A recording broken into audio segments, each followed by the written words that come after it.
পিটিআৰৰ কাৰণে সঁচাকৈ আজি এটা দিনটো স্মৰণ কৰিবলগীয়া দিন।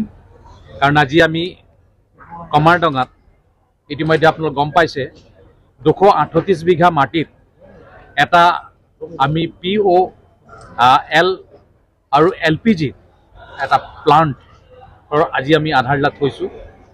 আৰু ইতিমধ্যে মই কৈছোঁ 238 বিঘা মাটিত এই প্লাণ্ট দুটা আমি নিৰ্মাণ কৰিবৰ কাৰণে আজি আধাৰশিলা থৈছোঁ। ইয়াত নিশ্চয় আপোনালোক গম পাইছে যে 550 কোটি টকা খৰচ কৰা হ'ব। আৰু এই প্ৰজেক্টটো আমি 3 বছৰত কমপ্লিট কৰিম বুলি ইতিমধ্যে আমাৰ হিন্দুস্তান পেট্ৰলিয়াম কৰ্পোৰেশ্যন লিমিটেডৰ আমাৰ যিসকল ইয়াত বিষয়া উপস্থিত আছে তেওঁলোকে ইতিমধ্যে আমাক প্ৰতিশ্ৰুতি দিছে। আৰু নিশ্চয় আমি ভাবিছোঁ 3 বছৰত এই প্ৰজেক্টটো কমপ্লিট হ'ব। মই বিশেষভাৱে অসমৰ মুখ্যমন্ত্ৰী ডক্টৰ হিমন্ত বিশ্ব শৰ্মা ডাঙৰীয়া, আমাৰ BTRৰ চিফ আমাৰ প্ৰমোদ বড়ো ডাঙৰীয়াক মোৰ ফালৰ পৰা বহুত বহুত ধন্যবাদ জনাইছোঁ। আমি যেনেকৈ তেওঁলোকক মাটি বিচাৰিলোঁ ঠিক তেনেকৈ তেওঁলোকে ইতিমধ্যে আমাক মাটি দিছে। কাৰণ এটা প্ৰজেক্ট বহাবলৈ প্ৰথম নিশ্চয় সমস্যাৰ সৃষ্টি হয় মাটিৰ কাৰণে, আৰু আমি মাটিখিনি পাইছোঁ। আৰু আমি খেতিয়কবিলাকৰ লগতো ইতিমধ্যে আলোচনা কৰিছোঁ, আৰু খেতিয়কসকলেও ইতিমধ্যে স্বইচ্ছাই ইতিমধ্যে মাটিবিলাক আমাক দিছে। আৰু সেইকাৰণে তেওঁলোক ধন্যবাদ জনাইছোঁ। কাৰণ আপোনালোক জানে যে আমি এটা ইয়াত ৱেগনৰ যোগেদি ইতিমধ্যে তেলবিলাক অনা হ'ব, গেছবিলাক অনা হ'ব। ইয়াত এই যিটো ডিপু হ'ব, এই ডিপুৰ ষ্টক হ'ব তেলখিনি, আৰু ইয়াৰ পৰাই বিভিন্ন আমাৰ যিবিলাক পেট্ৰল পাম্প আছে তাত আমি ছাপ্লাই কৰিম। আমাৰ ইয়াত গেছ বটলিং প্লাণ্ট হ'ব, গেছখিনি ইয়াত ভৰোৱা হ'ব, আশে পাশে জিলাবিলাকত গেছখিনি ইয়াৰ পৰা ছাপ্লাই হ'ব। তো এইকাৰণে এই অঞ্চলৰ যথেষ্ট ডেভেলপ হ'ব। ইয়াৰ যিবিলাক লোকেল মানুহ আছে তেওঁলোকে ডাইৰেক্ট ইনডাইৰেক্ট তেওঁলোক সংস্থাপন পাব, আৰু তেনেকৈ এই অঞ্চল উন্নতি হ'ব বুলি মোৰ দৃঢ় বিশ্বাস আছে।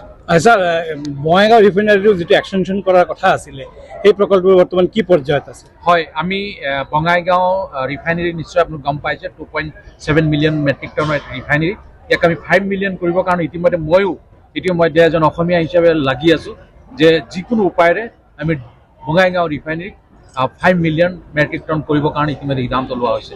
আৰু ইতিমধ্যে আমাৰ মাটি প্ৰায় 1000 বিঘা মাটি আমাক দৰকাৰ হ'ব। ইতিমধ্যে আমি 350 বিঘা মাটি ইতিমধ্যে পাইছোঁ BTR ফালৰ পৰা। তেওঁলোক ইতিমধ্যে কাগজ ইণ্ডিয়ান অইলক ছাবমিট কৰিছে। আৰু নিশ্চয় আৰু যিখিনি মাটি আমাক দৰকাৰ আছে নিশ্চয় পোৱাৰ লগে লগে আমি নিশ্চয় ভাবোঁ যে আমাৰ মিনিষ্ট্ৰীৰ ফালৰ পৰা যিখিনি কৰণীয় আছে সেইখিনি আমি কৰিম।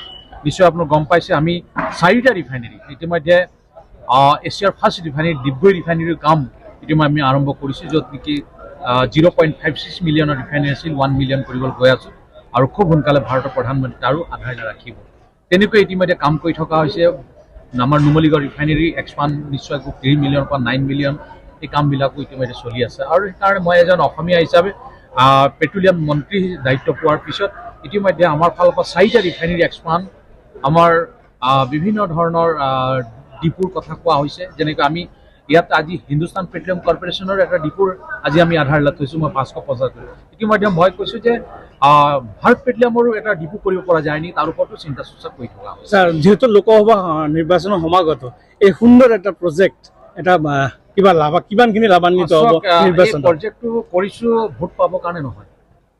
এই প্ৰজেক্টটো এজন অসমীয়া হিচাপে মই একদম যেতিয়াই মই মন্ত্ৰী হৈছোঁ তেতিয়াৰ পৰা যেনেকৈ কোৱা হ'ল যে ডিগবৈ ৰিফাইনাৰীটো এটা সৰু ৰিফাইনাৰী, ৱৰ্ল্ডৰ চবতকৈ সৰু ৰিফাইনাৰী, আৰু এই ৰিফাইনাৰীটো চলাই লাভ নাই, এইটো হেৰিটেজ হিচাপে থাকিব, এনেকৈ কথা কৈছিল। কিন্তু মই মন্ত্ৰী হোৱাৰ পিছত মই এটাই মোৰ আছিল যে উদ্দেশ্য যে ডিগবৈ ৰিফাইনাৰী 1 মিলিয়ন কৰিব লাগিব আৰু ইয়াক জীয়াই থ'ব লাগিব। ঠিক তেনেকৈ যেতিয়া মই গম পালোঁ যে এটা প্ৰজেক্ট ইয়াত চেংচন ইতিমধ্যে ফাইলত দিয়া হৈছে, কিন্তু আচলতে এই কথাখিনি গম পোৱাৰ পিছত এজন অসমীয়া হিচাপে মই ভাবিলোঁ BTRতে এই প্ৰজেক্টটো কৰিব লাগিব। আৰু মই নিজে মাটি চাবৰ কাৰণে মই 3বাৰকৈ আহিছোঁ।